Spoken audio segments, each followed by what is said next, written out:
ನಲ್ಲಿ ಮತ್ತೆ ಶುರುವಾಗಿದೆ ನೈಸ್ ರೋಡ್ ಜಟಾಪಟಿ. ನೈಸ್ ರೋಡ್ ಟೋಲ್ ಕಟ್ಟಬೇಡಿ ಅಂತ ಹೇಳಿ ಎಚ್ಡಿಕೆ ಹೇಳಿಕೆಯನ್ನು ಕೊಟ್ಟಿದ್ರು. ಇದಕ್ಕೆ ತಿರುಗೇಟನ್ನು ಕೊಡಲಾಗಿದೆ.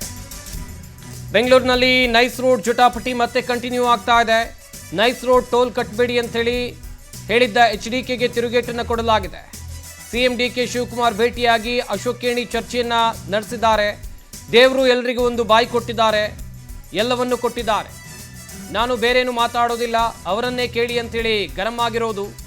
ಸುಮ್ಮನೆ ಪ್ರಾಬ್ಲಮ್ ಕ್ರಿಯೇಟ್ ಮಾಡಬೇಡಿ, ಕೋರ್ಟ್ ಆದೇಶವನ್ನು ತೋರಿಸಿ, ಕಾನೂನು ಇದ್ರೆ ಕಾನೂನಿಗಿಂತ ನಾವು ಕಾನೂನಿನಂತೆ ನಡೆದುಕೊಳ್ತೇವೆ. ಕೇಂದ್ರ ಸಚಿವ ಎಚ್.ಡಿ. ಕುಮಾರಸ್ವಾಮಿ ವಿರುದ್ಧ ಅಶೋಕ್ ಕೇಣಿ ಈ ರೀತಿಯಾಗಿ ಆಕ್ರೋಶವನ್ನು ವ್ಯಕ್ತಪಡಿಸಿದ್ದಾರೆ. ಮತ್ತೆ ನೈಸ್ ರೋಡ್ ಜಟಾಪಟಿ ಕಂಟಿನ್ಯೂ ಆಗ್ತಾ ಇದೆ. ನೈಸ್ ರೋಡ್ನಲ್ಲಿ ಓಡಾಡುವಾಗ ಟೋಲ್ ಕಟ್ಟಬೇಡಿ ಅಂತೇಳಿ ಕೇಂದ್ರ ಸಚಿವ ಎಚ್.ಡಿ. ಕುಮಾರಸ್ವಾಮಿ ಅವರು ಹೇಳಿಕೆಯನ್ನು ಕೊಟ್ಟಿದ್ರು. ಇದಕ್ಕೆ ಉದ್ಯಮಿ ಅಶೋಕ್ ಕೇಣಿ ತಿರುಗೇಟನ್ನ ಕೊಟ್ಟಿದ್ದಾರೆ. ಸರ್ ಒಂದು ನಿಮಿಷ ಕೇಳಿ ಸರ್, ಒಂದು ನಿಮಿಷ ಕೇಳಿದ್ದು ಕುಮಾರಸ್ವಾಮಿ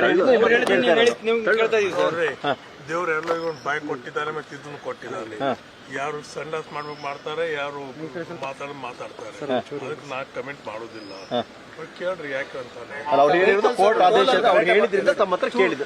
ಕೋರ್ಟ್ ಆದೇಶ ಆಲ್ವೇಸ್ ಫಾಲೋ ಲಾ. ತೋರ್ಸ್ರಿ ಎಲ್ಲಿದೆ ಆದೇಶ, ಐ ಫಾಲೋ. ಓಕೆ, ಯಾಕೆ ಸರ್ ಆತರ ಹೇಳಿಕೆ ಕೊಡ್ತಾರೆ ಮತ್ತೆ ಕುಮಾರಸ್ವಾಮಿ ಅವರು? ಅವ್ರಿಗೆ ಕೇಳ್ರಿ. ಮೊದಲಿಂದನೂ ಕೂಡ ನೈಸ್ ವಿಚಾರದಲ್ಲಿ ಒಂದು ಹೋರಾಟ. ಸರ್ ಒಂದು ನಿಮಿಷ ಕೇಳಿ ಸರ್, ಒಂದು ನಿಮಿಷ ಕೇಳಿದ್ದು ಕುಮಾರಸ್ವಾಮಿ ದೇವ್ರೆಲ್ಲ ಒಂದು ಬಾಯಿ ಕೊಟ್ಟಿದ್ದಾರೆ, ಮತ್ತೆ ಇದನ್ನು ಕೊಟ್ಟಿದ್ದಾರೆ. ಯಾರು ಸಂಡಾಸ್ ಮಾಡ್ಬೇಕು ಮಾಡ್ತಾರೆ, ಯಾರು ಮಾತಾಡ್ತಾರೆ. ಅದಕ್ಕೆ ನಾ ಕಮೆಂಟ್ ಮಾಡೋದಿಲ್ಲ. ಕೇಳ್ರಿ ಯಾಕೆ ಅಂತಾನೆ. ಕೋರ್ಟ್ ಆದೇಶ ಹೇಳಿದ್ರಿಂದ ತಮ್ಮ ಹತ್ರ ಕೇಳಿದ್ದು. ಅಶೋಕ್ ಕೇಣಿ ಉದ್ಯಮಿ ಮುಖ್ಯಮಂತ್ರಿ ಡಿಕೆ ಶಿವಕುಮಾರ್ ಅವರನ್ನ ಭೇಟಿಯಾಗಿದ್ರು. ಭೇಟಿಯಾಗಿ ವಾಪಸ್ ಬರ್ತಾ ಇದ್ದಂಥ ಸಂದರ್ಭದಲ್ಲಿ ಮಾಧ್ಯಮದವರು ಅಶೋಕ್ ಕೇಣಿಯನ್ನ ಪ್ರಶ್ನೆ ಮಾಡಿದಾಗ ಇಲ್ಲಿ ಕೇಂದ್ರ ಸಚಿವ ಎಚ್.ಡಿ. ಕುಮಾರಸ್ವಾಮಿ ಅವರ ಹೇಳಿಕೆಯನ್ನು ಉಲ್ಲೇಖ ಮಾಡಿಯೇ ಮಾಧ್ಯಮದವರು ಪ್ರಶ್ನೆಯನ್ನ ಕೇಳಿದ್ದು. ಟೋಲ್ ಕಟ್ಟಬೇಡಿ ಅಂತ ಹೇಳಿ ಕುಮಾರಸ್ವಾಮಿ ಅವರು ಹೇಳ್ತಾ ಇದ್ದಾರೆ, ನೀವೇನು ಹೇಳ್ತೀರಾ ಅಂತ ಕೇಳಿದರೆ ಅಶೋಕ್ ಕೇಣಿ ಅವರಿಂದ ಬಂದ ಉತ್ತರವನ್ನು ನೀವಿಲ್ಲಿ ಗಮನಿಸಬೇಕಾಗತ್ತೆ. ಕಾನೂನು ಇದ್ದರೆ ಕಾನೂನಿನಂತೆ ನಾವು ನಡೆದುಕೊಳ್ತೇವೆ ಅಂತ ಹೇಳಿಕೆಯನ್ನು ಕೊಟ್ಟಿದ್ದಾರೆ.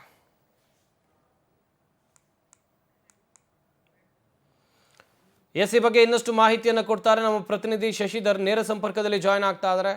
ಶಶಿಧರ್, ಮತ್ತೊಮ್ಮೆ ನೈಸ್ ರೋಡ್ ಒಂದ್ ಕಡೆಯಲ್ಲಿ ಟೋಲ್ ವಿಚಾರ ದೊಡ್ಡ ಮಟ್ಟದಲ್ಲಿ ಜಟಾಪಟಿಗೆ ಬರ್ತಾ ಇದೆ. ಅಶೋಕ್ ಕೇಣಿ ಅವರ ಹೇಳಿಕೆ ವಿಚಾರಕ್ಕೆ ಸಂಬಂಧಪಟ್ಟಂತೆ ಮಾಹಿತಿಯನ್ನು ಕೊಡ್ತಾ ಹೋಗೋದಾದ್ರೆ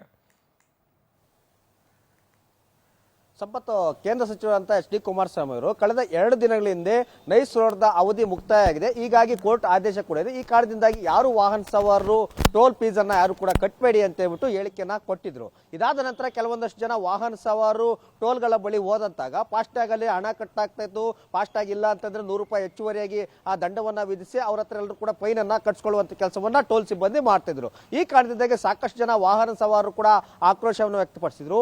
ಕೇಂದ್ರ ಸಚಿವ ಎಚ್.ಡಿ. ಕುಮಾರಸ್ವಾಮಿ ಈ ರೀತಿಯಾಗಿ ಅಧಿಕೃತವಾಗಿ ಹೇಳಿದ್ದಾರೆ. ಆದ್ರೂ ಕೂಡ ನೀವು ಅವಧಿ ಮುಗ್ದಿದ್ರು ಕೂಡ ಯಾಕೆ ಟೋಲ್ ಅನ್ನ ತಗೊಳ್ತಿದ್ದೀರಿ ಅಂತ ಹೇಳ್ಬಿಟ್ಟು ಸಾಕಷ್ಟು ವಿವಾದಗಳಾಗ್ತಿತ್ತು. ಟೋಲ್ ಬಳಿ ಗಲಾಟೆಗಳು ಕೂಡ ಆಗ್ತಾ ಇತ್ತು.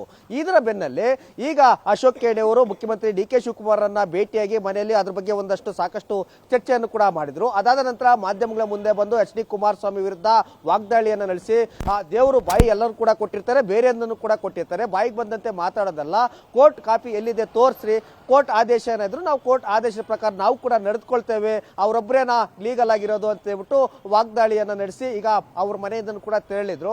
ಆದ್ರೆ ಇದುವರೆಗೂ ಕೂಡ ಟೋಲ್ ನಿಯಮ ಇರೋದೇನಂತಂದ್ರೆ ಪ್ರತಿ 60 ಕಿಲೋಮೀಟರ್ಗೆ ಒಂದು ಟೋಲ್ ಪ್ಲಾಜಾ ಇರಬೇಕು. ಆದ್ರೆ ಯಾವುದೇ ರಸ್ತೆಯಲ್ಲಿ ಹೋದ್ರೂ ಕೂಡ ಕೇವಲ 30 ರಿಂದ 35 ಕಿಲೋಮೀಟರ್ಗೆ ಒಂದೊಂದು ಟೋಲ್ ಪ್ಲಾಜಾಗಳನ್ನು ಇಟ್ಕೊಂಡು ವಾಹನ ಸವಾರರಿಂದ ಸಾಕಷ್ಟು ಸುಲಿಗೆಯನ್ನು ಕೂಡ ಮಾಡ್ತಿದ್ದಾರೆ.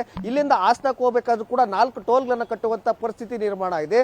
ಆದ್ರೆ ರಾಷ್ಟ್ರೀಯ ಹೆದ್ದಾರಿ ಪ್ರಾಧಿಕಾರ ಪ್ರಕಾರ ಕೇವಲ 2 ಟೋಲ್ಗಳು ಮಾತ್ರ ಹಾಸನ ರೋಡ್ ಅಲ್ಲಿ ಇರಬೇಕು. ಆದ್ರೆ 4 ಟೋಲ್ ಇರೋದ್ರಿಂದ ಸಾಕಷ್ಟು ಆಕ್ರೋಶವನ್ನು ಕೂಡ ವ್ಯಕ್ತ ಆಗ್ತದೆ. ಆದ್ರೆ ಟೋಲ್ ನಿಯಮಗಳನ್ನು ಕೂಡ ನೈಸ್ ರೋಡ್ ಅವರು ಕೂಡ ಪಾಲನೆಯನ್ನ ಮಾಡ್ತಿಲ್ಲ. ಹೀಗಾಗಿ ಅದಕ್ಕೆ ತಾರ್ಕಿಕ ಅಂತ್ಯ ಯಾವಾಗ ಆಡುತ್ತೆ ಅನ್ನೋದನ್ನ ಕಾದು ನೋಡಬೇಕಿದೆ. ಸಂಪತ್, ಥ್ಯಾಂಕ್ ಯು ಶಶಿಧರ್ ತಮ್ಮೆಲ್ಲ ಡೀಟೇಲ್ಸ್ಗಾಗಿ.